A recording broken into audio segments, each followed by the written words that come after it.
So this is a very quick video on how to clean the throttle body and map sensor on the Mark II Focus 1.6 petrol.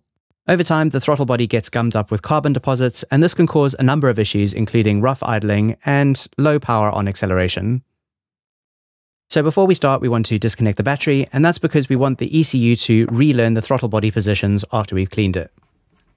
Next, we can loosen up the pipe clamps and remove the air ducting between the throttle body and the air cleaner. Next, we can remove the electrical connector on the right-hand side of the throttle body. This has a red tag which clicks up, and then you should be able to just pull the connector off. Mine was pretty stiff, so I had to use pliers in the end. Now we can remove the 4 Torx bolts which hold the throttle body in place. Now we can just lift the entire throttle body out through the gap in the intake manifold. So this is what the throttle body looks like on a car that's done about 115,000 miles.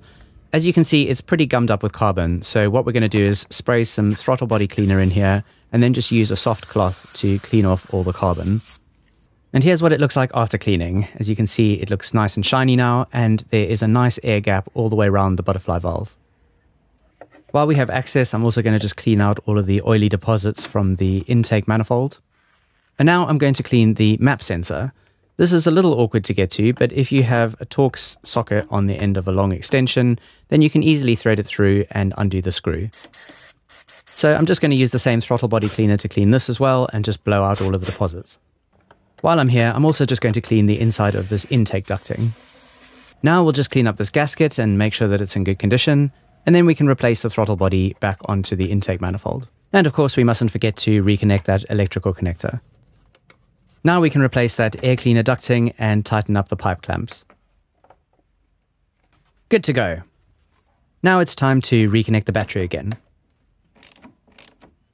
Now we can turn the ignition to the 2 position, and we want to leave it there for some time because the ECU needs to reconnect with the throttle body.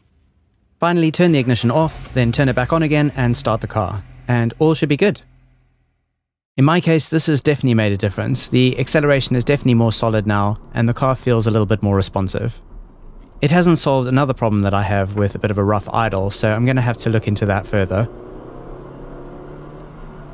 That's all for now. Thanks for watching, and we'll see you on the next one.